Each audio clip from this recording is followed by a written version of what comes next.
नमस्कार, सुप्रभात। स्वागत सबरंग कार्यक्रम में एक बार पुनः आप सभी का। मित्रों, रोज़ सुबह उठते ही मन में एक ख़्याल ज़रूर आता है कि एक बार पुनः आप सभी से मुलाकात होगी और दिन की हम एक खूबसूरत शुरुआत करेंगे। और निश्चित रूप से मेरा विश्वास है कि यही ख़्याल आप सबके मन में भी आता होगा कि हम सबरंग में एक साथ बैठकर कुछ सुंदर बातें सुनेंगे और अपने दिवस की सुंदर शुरुआत करेंगे। एक बहुत ही प्यारा सा रिश्ता हमारा आपस में बन गया है। देखिए ना, रिश्ता ना होते हुए भी एक प्यारा अटूट रिश्ता कि रोज़ सुबह आप सबसे मुलाकात और कुछ सुंदर बात। और ये सुंदर बातें इसीलिए ही ताकि हमारा जीवन सुंदरतम बनता चले, खूबसूरत बनता चले, खुशियों से भरता चले। क्योंकि कई ऐसी बातें होती हैं जिनका हमें ध्यान नहीं रहता और वो हम कर रहे होते हैं और जो हमारे जीवन में कांटे बो रहे होते हैं। और कुछ ऐसी बातें हमारे ध्यान में आ जाती हैं जो फूल उगाने वाले होते हैं, खुशियाँ उगाने वाले होते हैं। तो उन बातों पर अमल करके हम अपने जीवन को खुशहाल बना सकते हैं। और सुबह-सुबह जब ऐसी बातें सुनते हैं तो उन्हें अमल करना भी हमारे लिए सहज हो जाता है। और यही तो कारण है कि सुबह ही सुंदर-सुंदर बातें आपके लिए लेकर हम उपस्थित होते हैं। आइए सुंदर शुरुआत करते हैं आज के सुवाक्य से।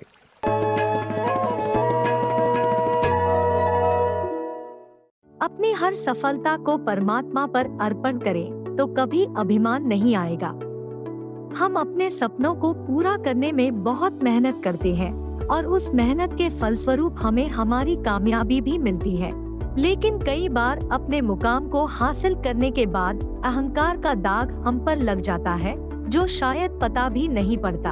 हम अपने संघर्ष को ही भूल जाते हैं और अपने ओहदे के गुरूर में आ जाते हैं। इसलिए अपनी हर कामयाबियों को परमात्मा पर अर्पण करते चले, जिसके बाद ना तो उसके अहंकार में आएंगे और जब सफलता ही ईश्वर के हाथ हो गई तो फिर और भी आगे बढ़ते रहेंगे।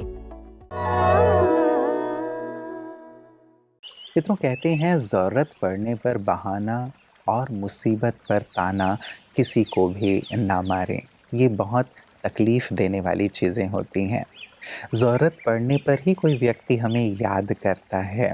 हम समर्थ हैं ये विश्वास रख कर के, हम योग्य हैं उनकी मदद कर सकते हैं, हम दीपक बन सकते हैं, ये विश्वास रख कर के ही तो ज़रूरत पड़ने पर लोग हमें याद करते हैं। और ऐसे समय पर यदि हम कुछ बहाना बना देते हैं समर्थ होते हुए भी, तो ये चीज़ उस व्यक्ति को भी तकलीफ़ देती है और कहीं न कहीं हमारी अंतरात्मा भी हमें कचोटती है कि हमने उसे मदद नहीं की। इसीलिए ऐसे समय पर जबकि सामने वाले को ज़रूरत है, हम कोई बहाना ना दें, लेकिन बिल्कुल दिल से उन्हें अपनी मदद प्रदान करें।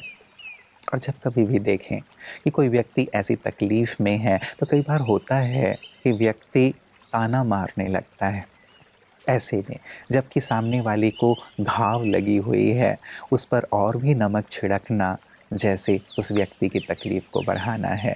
इसीलिए हम इन दोनों बातों का ज़रूर ध्यान रखें मित्रों। यदि ज़रूरत पड़ने पर कोई हमसे मदद मांग रहा है, बहाना ना बनाएं, लेकिन हम दिल से उनकी मदद करें और साथ ही ताना ना मार के हम उन्हें ऐसे शब्द बोलें ताकि वो अपनी स्थिति परिस्थिति से बाहर निकल जाएं और अपने जीवन को फिर से सामान्य रूप से जीना शुरू कर दें। यही तो वास्तव में जीवन है, यही तो वास्तव में मानवता है। और इस मानवता से हमें संपन्न होकर सबकी मदद अवश्य करनी है। तभी तो हम तन और मन से तंदुरुस्त रहेंगे और औरों को भी तंदुरुस्ती प्रदान कर पाएंगे, है ना? और यही हमारा अगला सेगमेंट भी है, आपकी सेहत आपके हाथ। आइए देखते हैं।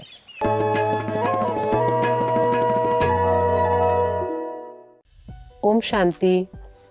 कोलेस्ट्रॉल अगर आपका बढ़ा हुआ है और आप काफ़ी मेहनत कर रहे हैं कोलेस्ट्रॉल कम करने के लिए, तो थोड़ा सा एक्सरसाइज जो आप कर रहे हैं उसके साथ साथ में अगर थोड़ा डाइटरी चेंजेस अगर आप लाते हैं तो कोलेस्ट्रॉल अपने आप कम होने लगेगा।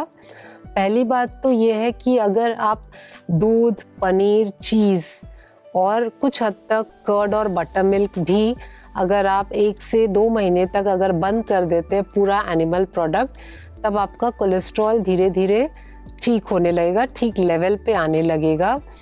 और एक चीज़ है बहुत अच्छी, एक हर्बल टी आप बना के पी सकते हैं, जिसमें आपको बहुत फ़ायदा करेगा।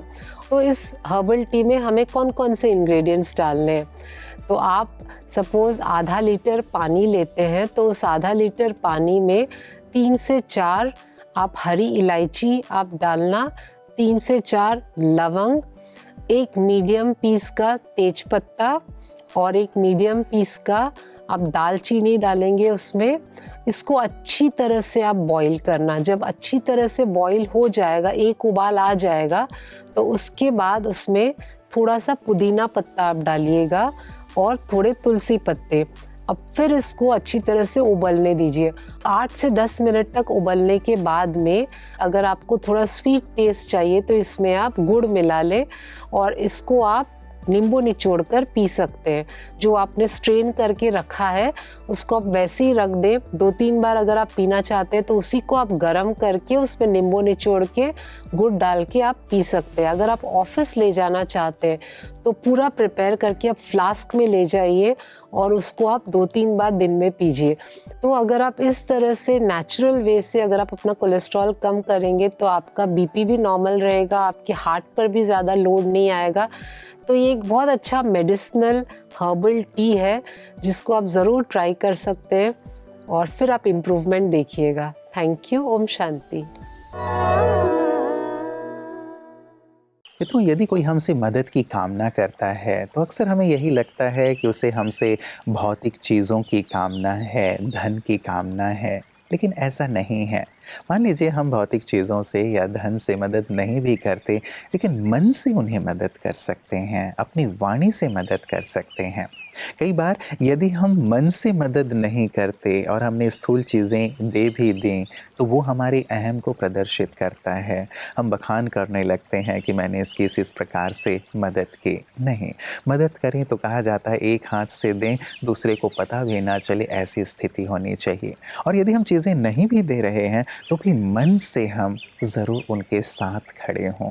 अपनी वाणी से उन्हें अवश्य प्रोत्साहित करें ताकि उन्हें अपने जीवन में संबल मिले, बल मिले, धैर्य मिले और वो अपने जीवन में आगे बढ़ पाएं। यही वास्तव में हमारे द्वारा सच्ची मदद होगी और यही मदद हमें मन से सभी को प्रदान करनी चाहिए। आइए ऐसी ही मदद करने के संकल्प के साथ हम चलते हैं अपने अगले सेगमेंट की ओर।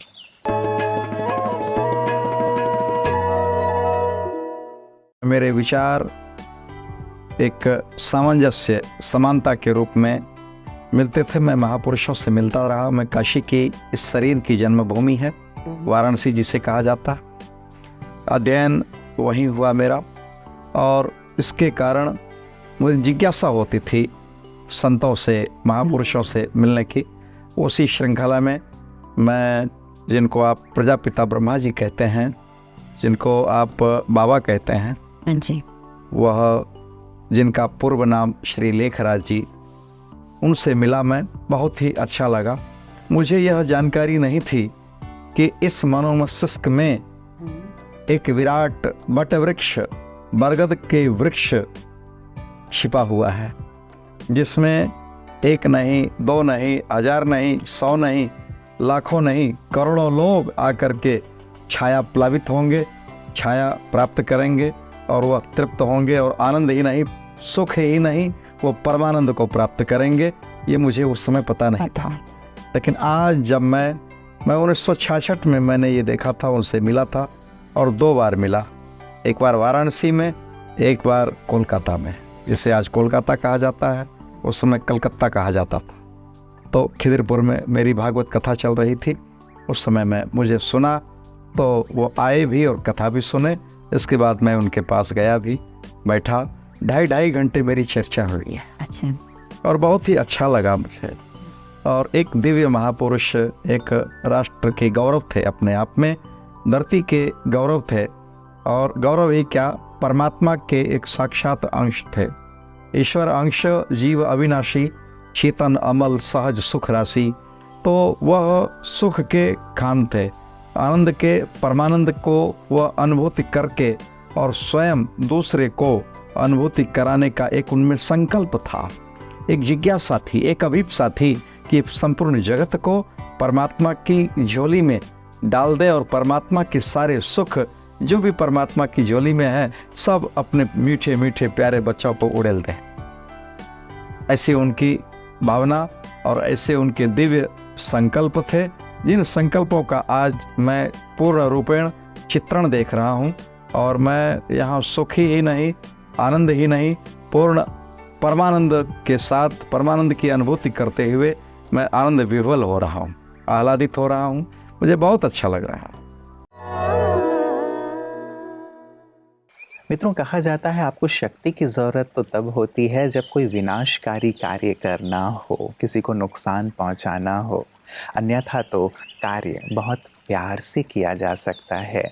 प्यार में वो शक्ति है जिसके आधार पे सारे संसार को जीता जा सकता है। कहते हैं जो ताकत तलवार में नहीं है वो प्यार में है। सचमुच प्यार से हर एक व्यक्ति को जीता जा सकता है। आपने देखा होगा जहाँ हम अपनी शक्ति का प्रदर्शन करने लगते हैं वहाँ सामने वाला भी अपनी शक्ति दिखाने लगता है, और जहाँ हम प्यार से दो शब्द बोलते हैं तो सामने वाला भी बिल्कुल पिघल जाता है और बातें बहुत सरल हो जाती हैं, सहज हो जाती हैं। तो क्यों ना हम अपने जीवन में इस प्यार को घोलें, प्यार के हथियार से ही जीवन के जंग को जीतें। ज़रूरी नहीं है कि हर जगह शक्ति का ही प्रदर्शन किया जाए, इसीलिए प्यार से अपने जीवन को परिपूर्ण करें और सबको प्यार बांटते हुए सबके हृदय में राज्य करें। और यही सुंदर कला आध्यात्म हमें सिखाता है और इसी कला में पारंगत करा रही हैं ब्रह्मा कुमारी बहनें सभी भाई बहनों को। आइए देखें पीस न्यूज़ हाइलाइट्स में उनकी इन्हीं सुंदर सेवाओं को।